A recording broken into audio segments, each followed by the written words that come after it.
Welcome to my guitar collection, the Ministry of Guitar. Let's open this thing up. Alright folks, we're going to shift gears and maybe looking at that pink Ibanez logo, I think you can already guess what's going on, can't you? Okay, so this is also a very special guitar. If you can read, you can tell it says Ibanez 1998 UV777VBK 7-string guitar. This is the second generation Ibanez Universe, but the first year of it. And we're just going to open it up for you in a second. Oh wow. Every time I open this up, I'm reminded of how amazing this guitar is.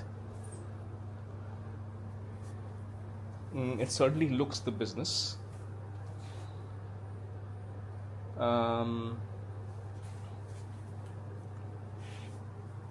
What else?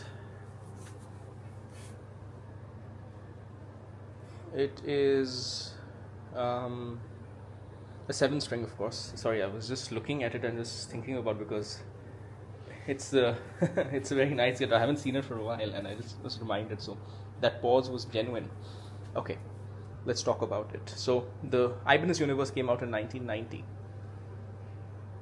The first generation had a black version and a white version. Then they made this one, which was a super premium guitar by Ibanez. And what made it special was that, of course, it had all the appointments, very premium. It has this binding, mirror pickguard, vanishing inlays, but that's also there on the original. This pyramid, Freemason-like pyramid at the bottom.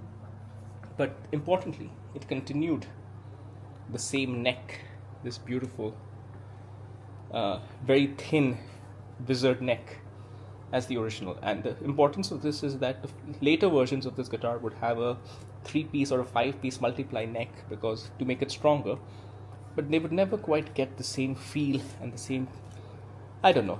This neck is one of the best 7-string necks that you will play. Even for me, who doesn't like thin necks, it's just an amazing neck. And for a 7-string, a slightly thinner neck is not a bad thing. So the neck in this guitar is all about that neck. It's about the color. It's about just being a very premium instrument, the best that Ibanez could make. And this was certainly used by many metal bands. This was also a dream guitar for many people. And it's still a very early example of a 7-string guitar which has a provenance all of its own. What else about it? I have played it. I've even used it for my band a couple of times. Jamming wise, there are in playing it and jamming, there were 2 or 3 observations. It's a very high quality instrument, but it does show its age. The ports are a little bit scratchy. I mean, that's very easy to fix. And it is very neutral sounding. It doesn't sound like a modern guitar at all. Modern guitars have a certain sound to them. This one reminds me of a different era when people weren't so concerned about palm muting and genting, even though it's a 7-string. They were more concerned about lead guitar. So that's kind of the feel that this guitar gives me. And yeah, that is pretty much what this guitar is all about. I have a regular original 1990 Universe as well, which I will show you at a later stage during this collection video. Alright, we'll move on to the next one then.